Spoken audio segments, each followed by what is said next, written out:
Police Commissioner Mal Lanyon got it back up and running right after the Bondi attack. But do you think it's worrying that it seems like some complacency had set in, which is why it had been scaled back in the first place?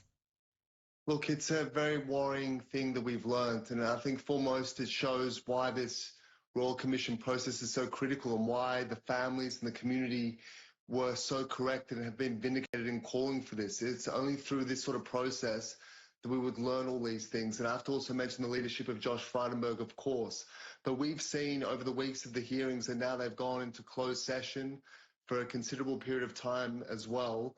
But we've learned about, warnings that were missed, intel that dropped off, a lack of cooperation between agencies, pretty open acrimony between certain agencies, a lack of intelligence sharing.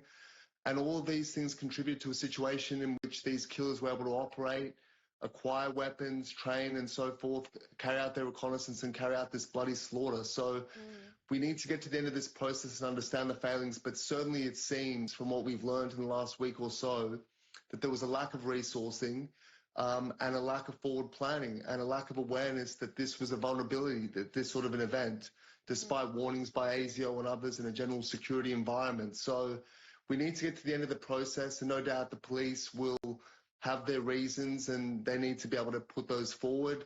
It all needs to be balanced and understood, but it shows the importance of this whole process. And this is a battle ultimately for justice, for truth, and to protect society from any further harm. Yeah, well said and absolutely correct. Speaking of the elevated terror threat level, we heard from the ASIO Director General Mike Burgess on Monday. He told the Royal Commission that the terror threat level was now at the upper end of probable. Have a look at his comments. We believe we have a concerning trajectory, as in it's getting hotter in terms of there is more permission for violence, and we're on the upper end of probable. The next level up is expected, but in the current system that requires us to have specific intelligence that there is a plan and a location for an act of terror. So I thought that was extraordinary, Alex. It seems we are in the most elevated threat environment since October 7, and he can't actually raise it higher unless he knows of a specific threat.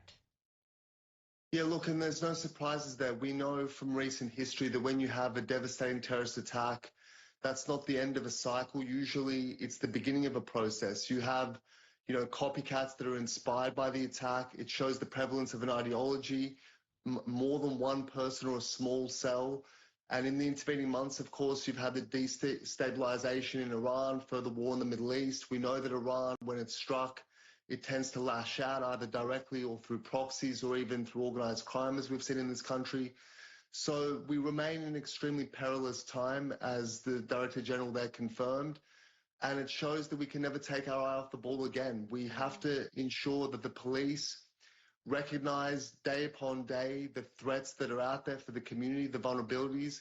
We look to them to protect us. It's the role of government to ensure that this is properly resourced as well. And as we've said all along, this requires a whole of society approach to root this out. Everything from engagement and education to border security, and all of these things go into determining whether there's an attack or whether it's prevented. But we remain in a state of great peril. There's no question about that. It is indeed, and that's even emphasised because today the AFP Commissioner Chrissy Barrett revealed that they've launched investigations into 8 Australian ISIS-linked families. Here she was. Furthermore, today I will reveal there are 8 separate joint counter-terrorism team investigations into the families who have returned from camps in Syria or remain overseas. Alex, it's really good news, of course, that there are active investigations, that the police are monitoring some of these people, but extremely worrying that this ISIS ideology, an ideology associated with the worst death cult we've seen in recent history, appears to be prevalent in Australia. And look, Sharri, we've known this for a considerable period of time. There were hundreds of Australians who travelled to Syria and Iraq when ISIS formed and formed the caliphate. And we know that many remained that were sympathetic to the ideology. We know that in the years before the killers at Bondi carried out their attack, there were associations with known and convicted ISIS recruiters. People were sharing propaganda footage. All of this was happening and really the detection of it wasn't to the standard that it needs to be. We have an issue in this country clearly with violent extremism. We know now from Bondi that we're not dealing with a couple of individuals or a small cell, but an ideology that is rampant and needs to be rooted out. I think the ISIS bride situation has exacerbated things. The fact that we've imported more people, have brought more people back to this country that have this murderous ideology, there's no doubt a threat that's posed from that. But it seems, at least from what the Commissioner of the AFP was saying there, that they're on top of this. But again, when you're dealing with that many potential threats and that many individuals that it needs to be monitored, mistakes are made and people drop off, and that's what we saw at Bondi. Yeah, a lot of resources required. Just finally, Alex, news today about Jack Hibbert. Now, Jack, you might remember, was the young police officer who was shot at Bondi, 24 years old. Now, kind of an extraordinary story. When he went into surgery for treatment after the Bondi attack, and he actually lost eyesight in one eye, it was discovered that he had a benign brain tumour in the other eye, as I understand it, and he's now recovering from brain surgery. Now, I mean, Jack, Alex, has been through a lot. But this is on another level. I mean, this would have gone undetected. So it's one of those unusual twists that we've seen so many of them since the terror attack.